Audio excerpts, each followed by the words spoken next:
Yo, what's up mga kaibigan? Nalina tayo magkwentuhan. So nilabas na nga ang resulta ng annual o yearly survey ng NBA sa mga general managers ng 30 NBA teams. Dito nga ay natatanong sila ng iba't ibang bagay tulad ng kung sino ba sa palagay nila ang magkakampyon, ang best player sa posisyon na ito, sino ba ang best defender, sino ba ang pinaka-athletic, sino ba ang may pinakamataas sa basketball IQ, sino ang pinakamabilis at iba't iba pang katanungan regarding 2024-2025 NBA season at dito ay nagkakaroon nga sila ng botohan. Ang mga star player nga ng mga team ay madalas sila ang tumitira ng final shot o kaya naman with the game on the line ay sila ang gagawa ng play. So normally ay aasahan mo na si LeBron James na isang 4-time MVP na hanggang ngayon ay nananatiling very dominant at hindi pa rin nalalaos ay nasa listahan na ito. Ganun pa man, ni isang boto nga mga kaibigan ay walang natanggap ang player na nasa usapan ng greatest of all time sa usapan ng kung sino ba ang player na gusto mong tumira with the game on the line.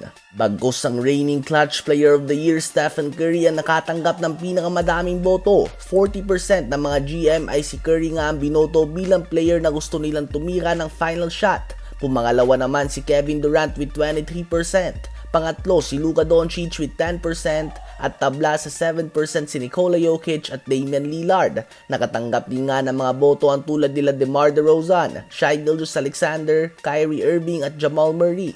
Ganun pa man ay wala nang natanggap dito sa LeBron na kahit isang boto. Ganun pa man ay bumawi nga siya sa ibang kategory mga kaibigan. Pangalawa siya sa may best basketball IQ behind Nikola Jokic ayon sa mga GM.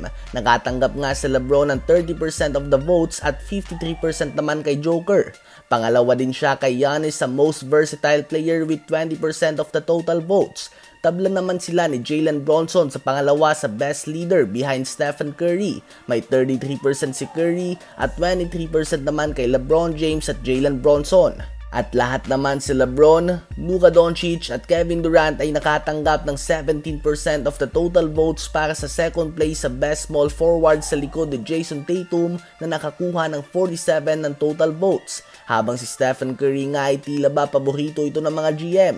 Bukod nga sa siya ang binoto na player bilang best leader at ang player na gusto nilang tumira with the game on the line, naboto din nga si Curry bilang ang best pure shooter with 87% ng total votes. Si Curry din ang naboto bilang ang best player sa off-ball movement, 83% ng total votes ang nakuha niya. Subalit from being voted as the best point guard bago magumpisa ang last season kung saan nakatanggap siya ng 63% ng total votes, ngayon nga ay nanguna na si Luka Doncic sa kategory na ito with 37% ng total votes. Second si SGA with 30% at pangatlo na lamang si Stephen Curry with 23%. Ano ba ang masasabi nyo tungkol dito?